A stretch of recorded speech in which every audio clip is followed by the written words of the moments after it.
Me gustaría hacer ahora un caso práctico. Vamos a dividir el nivel de ahorros en 4, por ejemplo, en 4 o 5. Yo te voy a ir diciendo el nivel de ahorro, por ejemplo, el primer nivel entre 2.000 y 5.000, y tú vas a decirme lo que debería hacer una persona con esa cantidad de dinero ahorrado.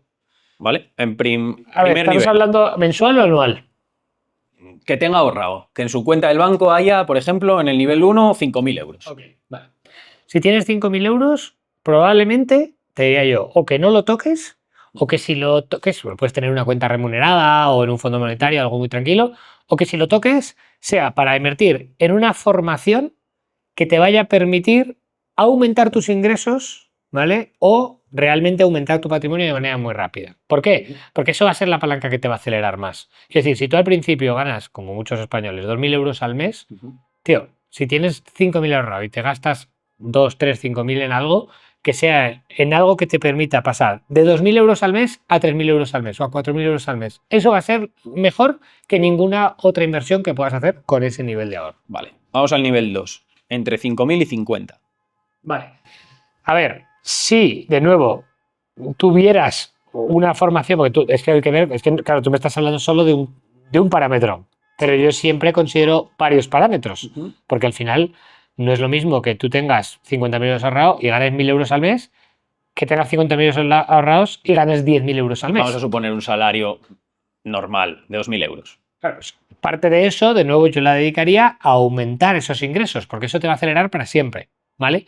Luego, otra parte de eso, pues ahí al principio con ese nivel de ahorro, yo no me complicaría demasiado la vida y haría una cartera que a lo mejor pues tenga algo de fondos indexados, carteras indexadas, puedes dedicar algo al crowdfunding inmobiliario, puedes dedicar un poquito a Bitcoin, un poquito a oro si quieres, pero no complicarte mucho. O sea, empezarías ya a diversificar. A mí me gusta diversificar, sí, desde el principio, desde prácticamente el principio, porque es más seguro, sobre todo para la gente que no tiene conocimiento. Cuanto menos conocimiento tienes, pues más seguro es que diversifiques, más importante, ¿vale?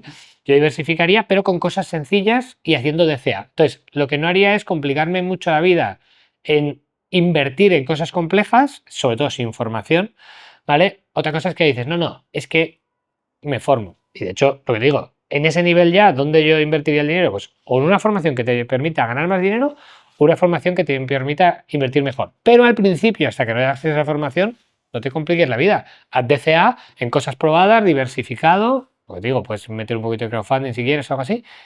Y eso ya, si lo haces medianamente bien, pues te puede dar ese 7, 8, 9% de rentabilidad, que está bien para empezar, pero al principio tu foco debería ser de nuevo eso, en aprender y en ganar más dinero, porque con 50.000 euros ahorrados es que no te va a cambiar la vida que le saques un 9 a que le saques un 11, es que no va a cambiar mucho al principio. Al principio es más importante el aprendizaje.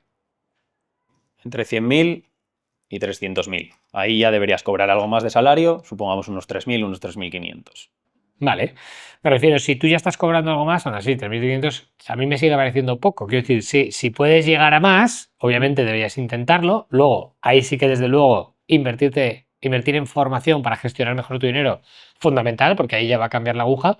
Y ahí, por ejemplo, depende de las cosas que tienes a mano. Si ya estás, por ejemplo, en entornos como pues, el que podemos tener nosotros o el que tenemos dentro de nuestro club de inversión y demás, ahí ya sí que una parte a lo mejor podrías invertirlo en proyectos inmobiliarios a través de contratos en cuentas en participación, que te van a poder dar un 13, 14, 15% de rentabilidad. Tú también puedas ya invertir directamente en activos inmobiliarios por tu cuenta, apalancándote con el banco, lo cual la hipoteca se va a ir pagando sola, vas a tener ahí una parte tal, y otra parte la puedes invertir en activos financieros. Si tienes conocimiento como para invertir en acciones individuales, genial, porque vas a poder empezar a hacer operaciones un poquito más curiosas, más interesantes, y ya con un capital en el que te pueda merecer la pena invertir tiempo en analizar en acciones para sacarle un alfa, un plus de rentabilidad, porque cuando es muy poco no merece la pena porque te cuesta más el collar que el perro, ¿no? Vale más tu tiempo que inviertes en analizar acciones que la rentabilidad extra que le vas a sacar. Pero ya en esa cantidad ya sí que puede tener sentido también. Y a partir de los 300.000 al millón en adelante. Ahí desde luego ya tienes más opciones, ahí tienes opciones de private equity que ya pueden tener más sentido, inversión en startups puede tener más sentido también, porque ya puedes meter una parte en ese tipo de cosas que te van a dar esa posible rentabilidad más alta, de nuevo lo que te he dicho antes de contratos en cuenta de participación, y ya entiendo que todo lo que hemos hecho antes ya lo hemos hecho, ¿no? Digamos el formarte para ganar más, formarte para invertir mejor, ahí ya incluso puedes empezar a hablar con banca privada, con gestores patrimoniales que te pueden empezar a mostrar algo de interés, ¿no? A partir de 250.000 euros de patrimonio financiero es cuando puedes empezar a hablar con, de verdad, asesores financieros, gestores patrimoniales reales. Todo lo que es antes de eso van a ser asesores financieros que son puros comerciales de bancos y aseguradoras, que no te van a recomendar realmente buenos productos. ¿Y en qué deberíamos invertir? ¿Bonos, acciones, cripto, inmuebles? O sea, ¿qué es el sector que a ti más seguridad o más tranquilidad te da? A mí me gusta, bueno, los bonos personalmente no me gustan mucho, pues es un tema mío personal, ¿vale? Me parece que es una cosa que, sobre todo a largo plazo, te va a lastrar la rentabilidad en la mayoría de los casos, ¿vale? Entonces, yo no soy muy fan de en carteras indexadas a largo plazo meter un gran porcentaje de bonos, no le veo mucho sentido. Se puede utilizar de manera más estratégica si tienes una gestión un poco más avanzada. Si no, a mí sí que me parece mucho más interesante tener algo de renta variable, tener algo de oro para cubrirte en ciertos momentos, ¿vale? Pues un poco estilo cartera permanente o cartera all weather, pero modificada. Y luego también tener algo de Bitcoin para tener un alfa de rentabilidad, ¿no? Tener un extra de rentabilidad y demás, incluso un poquito de Ethereum. Eso lo incluiría en casi todas las carteras de la gente que está pensando más a largo plazo y tal. Y luego, si tienes acceso, como te digo, a oportunidades inmobiliarias, a mí me encantan las oportunidades inmobiliarias, bien sea para ir generando patrimonio a largo plazo, o bien sea para hacer flipping, participando o bien tú directamente o a través de contratos en cuentas de participación de gente, eso sí, de fiar, ¿vale? Porque para mí es muy importante que si tú vas a participar o en préstamos o en contratos de cuentas de participación, lo hagas a través de alguien que de verdad te da mucha confianza y que sabes realmente que esa persona es una persona seria y que no te la va a liar, ¿no? Porque si no es fácil que te la líen. Con respecto al oro, ¿qué cantidad deberíamos tener invertida? A ver, De depende, pero porcentaje sobre tu sí, patrimonio. depende de nuevo de lo que busques, ¿no? El oro, ¿qué es lo que pasa? El oro en general en las carteras te va a cubrir en ciertos momentos, ¿no? De incertidumbre, de inestabilidad, de alta inflación y tal, pero luego normalmente en periodos de bonanza, de crecimiento y tal, suele quedarse rezagado frente a otro tipo de activos como la renta variable. Entonces, si tú incorporas más oro en la cartera, vas a tener, digamos, un poco más de protección, pero en promedio tenderá, en promedio, a la verdad que hemos tenido unos años, un par de años muy buenos, ¿no? Con el oro, pero en promedio tenderá a lastrarte la rentabilidad de la cartera. Entonces, para gente que quiera mayor protección, pues puede llegar hasta un 20-25%. Para gente, Hablando siempre del patrimonio total. sí, de la cartera o del patrimonio. Para gente que, oye, pues no le preocupe eso tanto, pues a lo mejor puede tener un 5 o un 10%. Y ya estaría bien. A mí tener algo de oro me parece interesante, pero eso, pues en esos baremos, ¿no? Esas horquillas que podrían andar dentro de lo que suele ser lo normal, ¿no? Eso. ¿Qué crees que va a pasar en los siguientes meses que quedan del 2025, incluso 2026 en la bolsa? A ver, a mí yo en general siempre digo que no me gusta hacer predicciones porque me dediqué a eso de manera profesional. Cuando empecé mi carrera, lo primero que hice fue analista, en este caso no de bolsa, pero fue analista de negocio, de empresa y tal. Y mi jefe siempre me decía, tú tortura el Excel hasta que los números digan la verdad, ¿vale? Y es que es un poco la realidad. La mayoría de las veces el Excel lo aguanta todo, ¿vale? Tú puedes jugar con los hipótesis, con los parámetros y tal, y hay miles, bueno, te diría yo que cientos de miles de analistas haciendo predicciones y siempre hay alguno que acierta. Y luego cuando acierta dicen, ¿lo ves? Tenía razón, ya bueno, pero luego los otros 9.999 están equivocados, ¿no? Entonces, como ya he visto esto, cómo funciona, he jugado a ese juego desde dentro, precisamente no me gusta hacer predicciones. Que ahora a priori, obviamente, si siguen enchufando liquidez, puede que tenga que seguir subiendo y tal, pues sí, es lo que puede ser, pero es que pueden pasar tantas cosas, puede liarse con Rusia, puede liarse con Israel, puede Trump hacer cualquier cosa que se le salga de la cabeza y liarla. Entonces, a mí precisamente no me encanta, no me gusta hacer predicciones por eso. Para la gente que le gusta invertir en acciones de empresa, ¿qué debemos mirar? Porque no entiendo que no solo mirar el gráfico y ver si el precio está caro o barato. Depende de lo que como tú quieras invertir. Es que también hay estrategias de inversión. No es lo mismo invertir, pues yo qué sé, buscando más un poco lo que es el momentum, el análisis técnico de decir, oye, invierto fijándome únicamente en el precio, ¿no? Más o menos que es lo que hace el análisis técnico, viendo cómo se mueve el precio, que sería una manera, y ahí pues habría que considerar una serie de parámetros, que hacerlo como personalmente a mí me gusta un poco más hacerlo, que es fijándome en la relación entre valor y precio. Si yo hay algo, porque esto me viene, me siento más tranquilo en eso, me siento mayor afinidad en eso, porque lo veo más parecido a lo que yo hago con los inmuebles. Si yo sé que un inmueble tiene un precio de X y consigo encontrarlo por un precio mucho más barato, ¿no?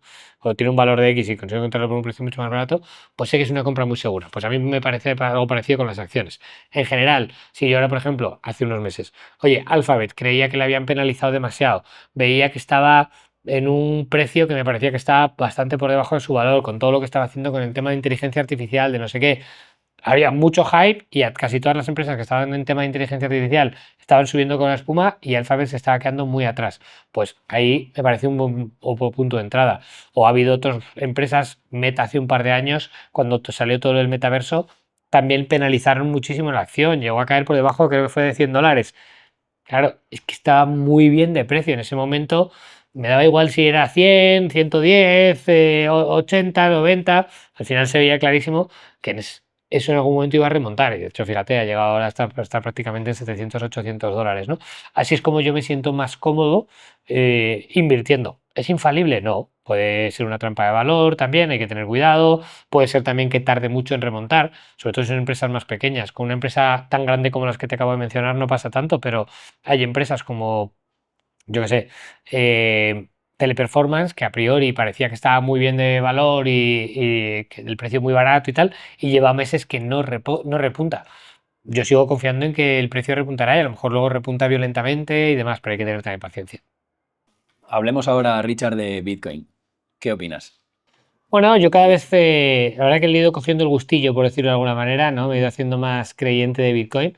Al principio tuve Bitcoin ya hace años, vendí, compré, he hecho cositas, pero sí que es verdad que últimamente con la adopción que está habiendo cada vez más importante a nivel institucional, las tesoreras, los ETFs, etcétera, pues parece que ya es algo como que cada vez está más consolidado dentro de las carteras.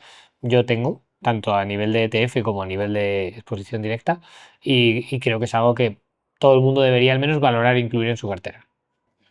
Bueno, ahora en Estados Unidos han aprobado que también estén en los planes de pensiones. ¿Crees que esto va a hacer que el precio de Bitcoin se dispare a medio o largo plazo? Totalmente, a ver, yo creo que estos tipo de acciones, ¿no?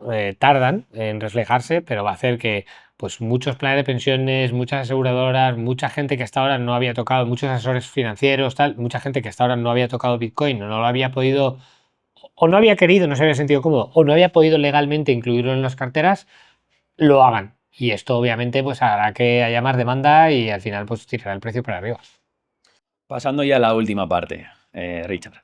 En España, un alto porcentaje de la sociedad se divorcia por falta de dinero.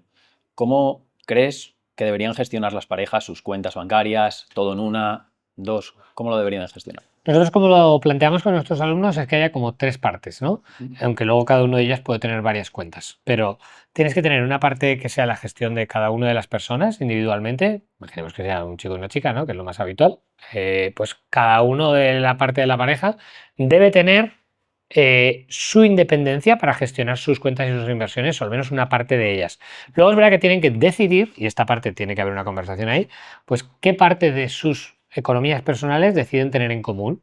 No, imagínate que los dos ganan igual, pues a lo mejor deciden poner yo qué sé, cada uno del 50% de su salario para la parte común y de ahí tiran pues lo que son los gastos típicos de la casa, vivienda, hijos, lo que sea realmente en común. Pero luego cada uno ahorra y gasta e invierte su otro 50% como quiere. Luego puede haber una situación en la que una de las dos partes de la pareja gane mucho más que la otra, ¿no?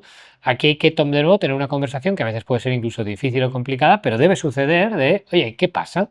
Porque no es lo mismo, ¿no? Que haya habido, por ejemplo, una parte de la pareja que haya decidido a lo mejor dedicarse mucho más a su vida profesional y esto haya tenido una repercusión financiera y a lo mejor considera que no es justo aportar lo mismo, ¿no? Que la otra parte, o sí, o la otra parte no considera. Y aquí entramos en terreno peliagudo. Y aquí se trata de negociar y de acordar algo que haga sentir bien a ambas partes.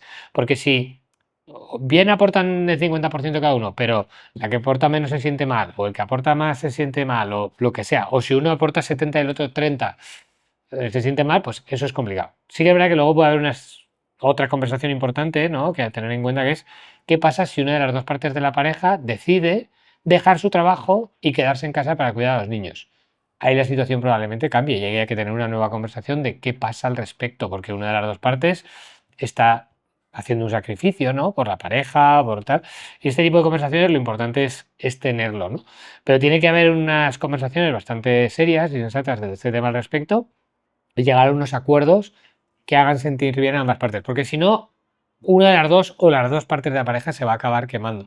Y ya te digo, y puede ser en cualquiera de los dos lados, ¿no? Puede ser que el que cobre menos se siente mal, puede ser que el que cobre más aporte más, pero a lo mejor la otra se sienta mal porque la otra parte de la pareja no le preocupa las finanzas, que también lo he visto, esto con uno de mis mejores amigos le pasa, ¿no? Él gana mucho, ella no gana mal, pero ella insistió en que le aportase mucho más porque gana mucho más, pero claro, luego resulta que ella todo su dinero en lugar de ahorrarlo e invertirlo se lo gasta en bolsos, en no sé qué, no sé cuántos, y el que quiere invertir y quiere ahorrar al final siente que está aportando mucho más a la parte común para que luego ella pueda sufragar un estilo de vida caro mientras él lo que está intentando es ahorrar e invertir. Entonces hay objetivos que entran en conflicto. Por eso es muy importante hablarlo y negociarlo y cada pareja es un mundo, ¿no? Pero debe haber tres partes, la parte en común, que debe ser la parte negociada, y luego un espacio individual en el que puedan decidir qué porcentaje, ahí ya depende mucho de la situación y de la negociación que se haga. Bueno, hablemos ahora de tu sistema Money Flow. ¿En qué consiste? Sin humo, o sea, pasos claros. Claro, a ver, al final nosotros tenemos una metodología, ¿no? Que es lo que te comentaba antes. Trabajamos siempre con los alumnos de varias maneras. Por un lado, primero trabajamos la parte de mentalidad, porque muchas veces tenemos mierdas en nuestra cabeza que nos hace tomar malas decisiones, hacer las cosas mal, gastar dinero cuando no toca, nos limita cuánto podemos ganar, etcétera. Luego tenemos que gestionar bien ese dinero. Lo que te digo, yo soy bastante contrario a lo que dicen por ahí de que lo de recortar gastos no importa, que eso es mentalidad de pobre. No, tío, al principio lo más fácil es recortar gastos. Y mucha gente, ya te digo, que gasta por encima de sus posibilidades y sí, ganar dinero es ilimitado, es infinito, lo que tú quieras. Pero mañana es difícil pasar a ganar 10.000 euros más. Sin embargo, si tú ya estás ganando 10.000 euros, recortar a lo mejor 3.000 o 4.000 euros de gasto podría ser muy fácil, ¿vale? Luego, a partir de aquí es el obligarte a invertir, que también lo hablamos dentro del método rico, ¿no? Decir, oye, tienes que obligarte, utilizar el preahorro y ser consistente. Por supuesto, también cada uno en función de lo que gane, pero hay que empezar a invertir y como yo te comentaba antes, nuestra estrategia pasa por una estrategia diversificada porque nunca se sabe, yo no soy nada fan de esa gente que dice, no, el inmobiliario es lo mejor, no, las acciones es lo mejor, no, el Bitcoin es lo mejor. Bueno, es lo mejor ahora o hasta que deje de serlo, ¿no? Quién sabe si la mecánica cuántica y los ordenadores cuánticos mandarán Bitcoin a la mierda y a lo mejor lo único que quedarán serán el oro y los inmuebles. Pues puede ser, y que es el sistema financiero o tal. No se sabe. Entonces, como no se sabe, yo soy bastante fan y así lo tenemos en el método, de diversificar, ¿no? ¿El acompañamiento es 1 a 1? ¿Cómo lo hacéis? Nosotros sí, en nuestra parte de lo que es el acompañamiento trabajamos siempre 1 a 1, porque como te he ido diciendo, creo que depende de muchos factores.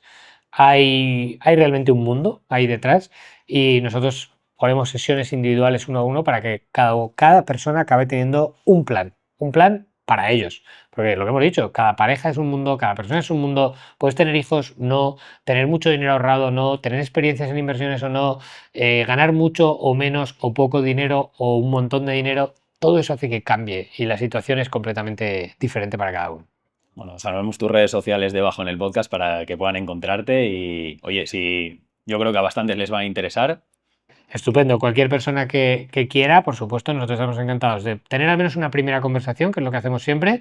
En esa conversación vemos cuál es su situación y vemos si le podríamos ayudar con alguno de nuestros programas o si su problema, como te he dicho antes, no es otro, y su problema es ganar más dinero, que en mucha gente ese es el problema. Mucha gente lo que necesita es pues, buscar la manera, y no digo que sea fácil, pero sí que tienen que encontrarla, de ganar más. Si tú ganas 1.500 euros al mes hoy en día en Madrid, tienes familia, hijos y vives de alquiler, pues que estás muy jodido. Necesitas ganar más dinero. Ese es tu problema, no invertir. No te vuelvas loco ni con el trading ni con las inversiones.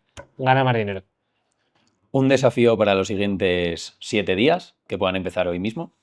Bueno, yo les animaría a que se comprometan, aunque sea, a ver un vídeo de YouTube que habla de finanzas y de inversión de diferentes personas, además, para que oigan diferentes maneras de enfocarlo, etcétera y tal, y que empiecen a descubrir un tema que les interese sobre el tema de inversión o de finanzas para tal. Hoy en día hay muchísimo conocimiento, no todo es bueno, no todo es de calidad, pero hay muchas cosas, hay mucha gente que hace las cosas bien.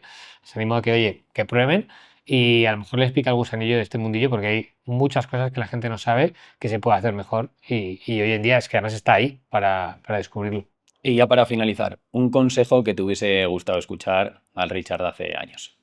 A mí, pues lo primero que te diría es que gaste menos, que ahorre e invierte más y que lo haga con más cabeza. Yo siempre he sido muy temerario, me he enfocado mucho en ganar dinero, pero he gastado mucho dinero. Si hubiera hecho las cosas un poquito mejor, a ver, no es que ahora esté mal, pero si hubiera hecho las cosas un poquito mejor, seguramente ahora estaría muchísimo mejor. Y es pues por no haber gestionado las cosas con cabeza desde un principio. Cuando eres joven, pues te parece que tienes toda la vida por delante, pero el tiempo pasa muy rápido, tío, muy rápido y luego te arrepientes, ¿no? De no haber hecho ciertas cosas un poquito antes.